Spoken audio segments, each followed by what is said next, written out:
What are your thoughts on Bitcoin and technology pushing for decentralization? Do you have any thoughts on that?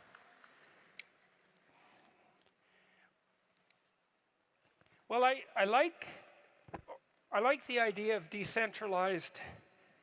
I wouldn't say power, because again, I think that's the wrong way of construing the situation, because as soon as you think about decentralized power, then you've fallen into the clutches of those who think that power is the fundamental motivation.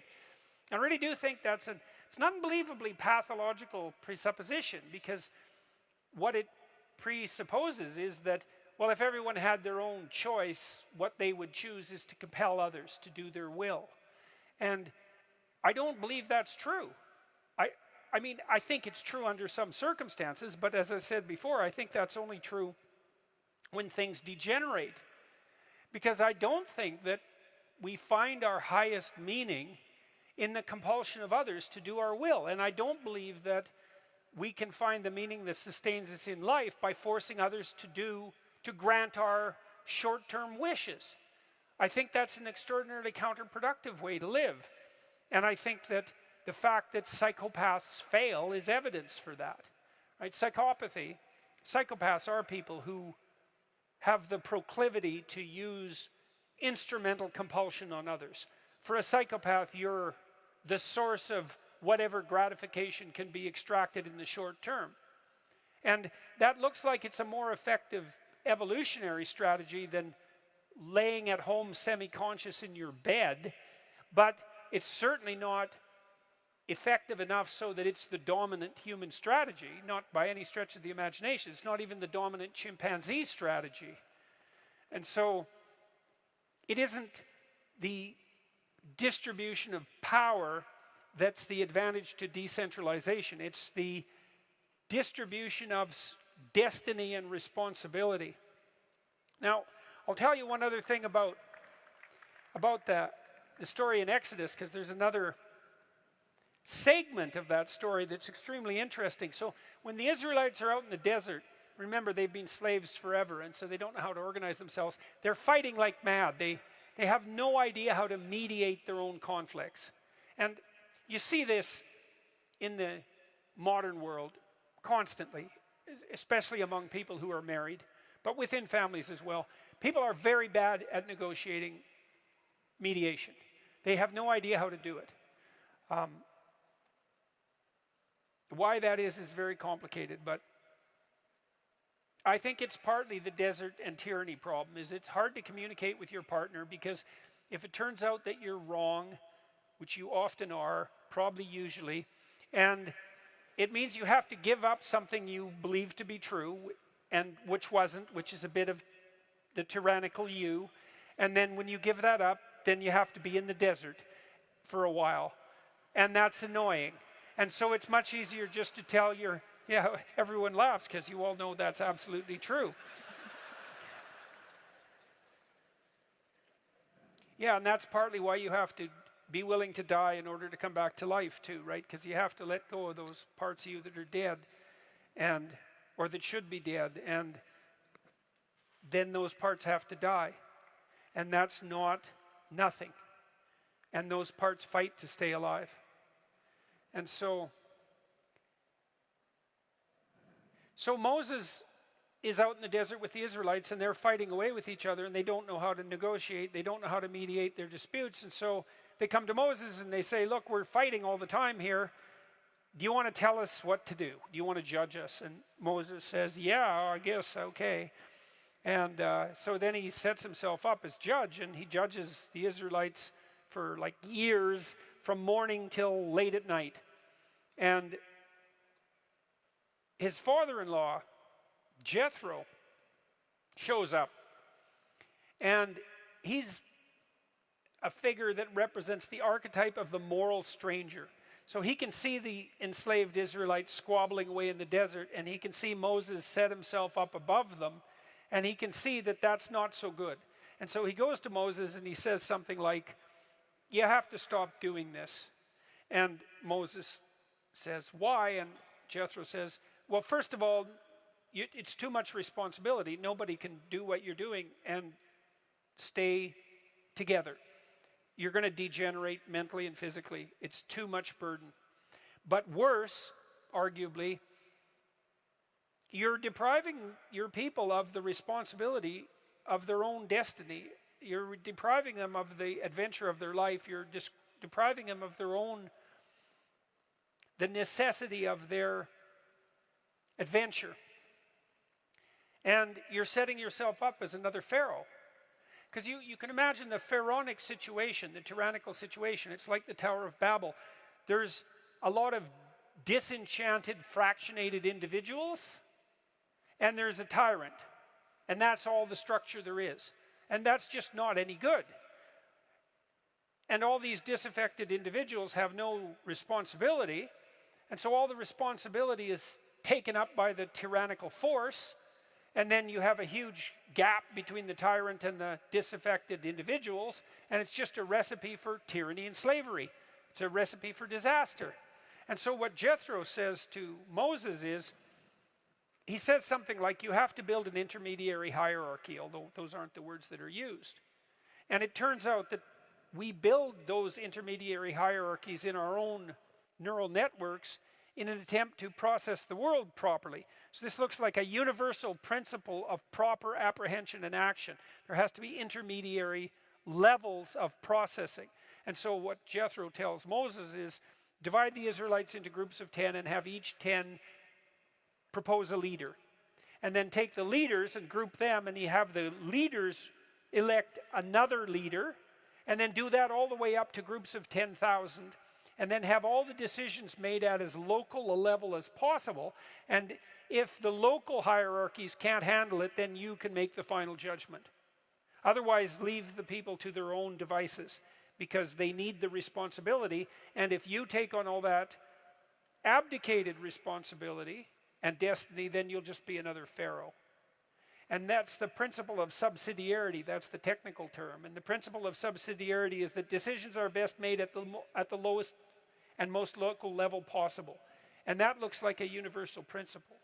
And Jonathan Pajot, who some of you know about, told me, yes, he's very smart, Jonathan Pajot. He told me in the Exodus seminar that that was the archetypal pattern for the idea of Mount Sinai. It's the archetypal pattern for the notion of proper governance. A distributed system of responsibility as opposed to absolute slavery. And it's opposed to absolute slavery, it's opposed to absolute tyranny, and it's also opposed to freedom without bounds. As one of the other things that happens in Exodus is when God tells Moses to tell the Pharaoh to let his people go, which is what you always hear, it's a famous line, let my people go. That's not what God tells Moses to tell the Pharaoh. He says, let my people go so they may serve me in the wilderness. That's a whole different idea, because what it does is juxtapose against slavery ordered freedom, not borderless and boundless freedom. Because borderless and boundless freedom is just chaos, whereas ordered freedom is freedom according to a set of appropriate principles. And then the question is, well, what are the principles? And that's the same question as what is the story that should guide you? In any case, the proper model of governance is something like a hierarchy of responsibility. And so one of the things that Tammy and I have been endeavoring to do as we travel from city to city, and I suppose what I'm doing right now, is to remind all of you of one thing, I suppose. If you abdicate your civic responsibility, then power-mad tyrants will vacuum it up and use it against you. Because someone's going to take that responsibility. And if it's not you, then it's going to be someone who wants to take that from you. And so one of the things that's happening in our society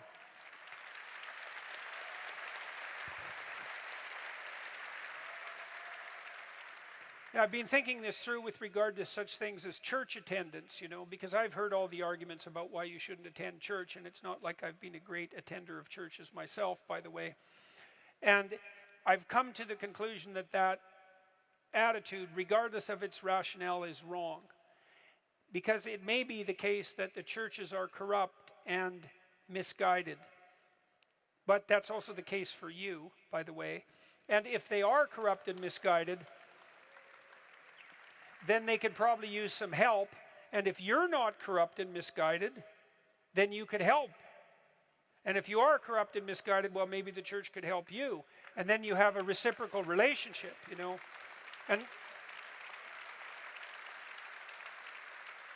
And so you may say, well, I'm going to abandon all that. But then the question is, well, what are you abandoning it to? And if the answer is, well, when you abandon all that, let's say your devotion to a tradition of faith, you abandon your responsibility to tradition and the past, you abandon your responsibility to the ordered principles that allow us to properly be free, and you abandon it to what? And the answer is, well, you abandon it to chaos and to tyrants. And that just doesn't seem like a very good alternative. And one of the things that's also seemed to happen as people who have abdicated their responsibility in relationship to the religious quest is that they have also tended to abandon their civic duties. And so all of our civic institutions, political parties and businessmen's clubs and sports clubs and all of those and marriages, by the way, and families, they're all disintegrating. And the problem with that is we all end up atomized and disparate, and then all that abdicated responsibility goes to the tyrants. And that's a very bad idea. And it's happened time and time again. You know, it's encapsulated in the kinds of stories that we've been talking about tonight. Part of the reason that Bitcoin is attractive to people, you see,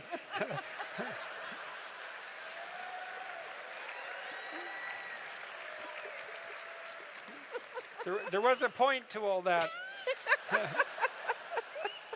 Part of the reason that Bitcoin is attractive to people is because we all have the sense right now, and that's certainly part of the reason why so many of you are here tonight, is that there's a little bit too much tyranny going on. And that's the collusion of large-scale enterprises at the top. And so there are attempts to push back on that by developing decentralized systems. And the idea that we could develop a decentralized standard of universal value, which is what money is very interesting idea. I've done what I could to think through the Bitcoin proposition, and it makes sense, but that doesn't mean it's right.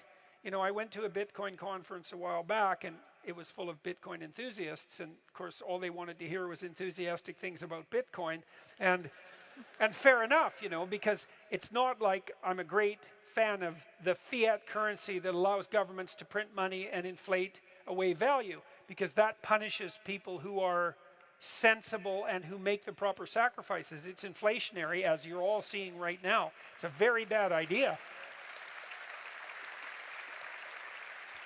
And to give the centralizers that power, I think it's not a good idea.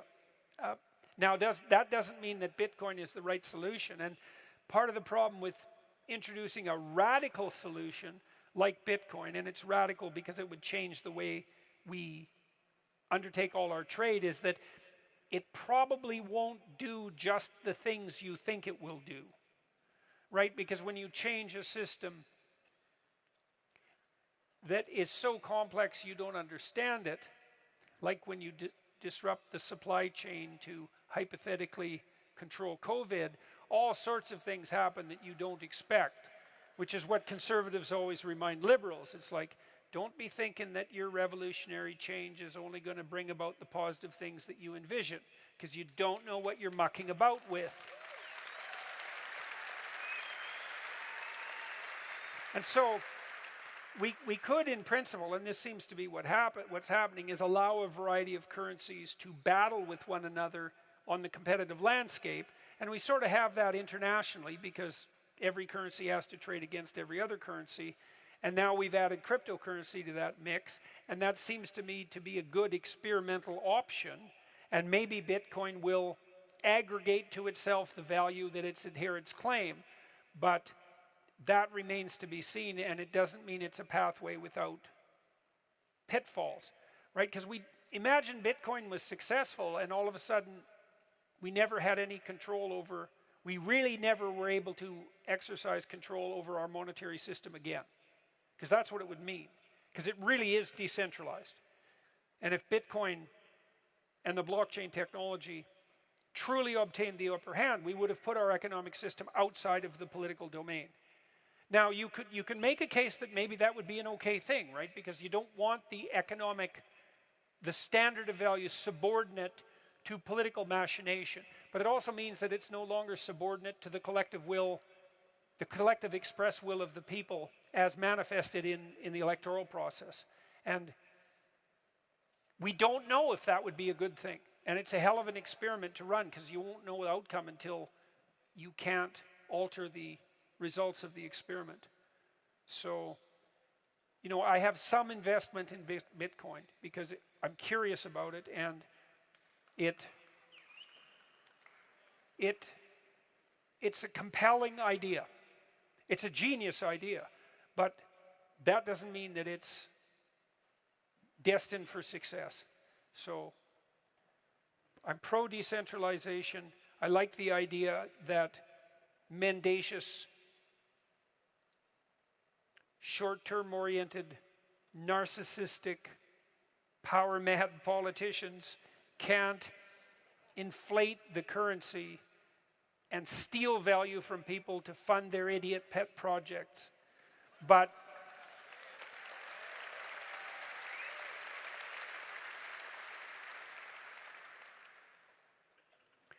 you know, revolutionary changes usually bring about radically unintended consequences. So, and I think that's why the marketplace is still toying with Bitcoin, you know, instead of rushing headlong into its embrace, let's say. So that's what I think about Bitcoin.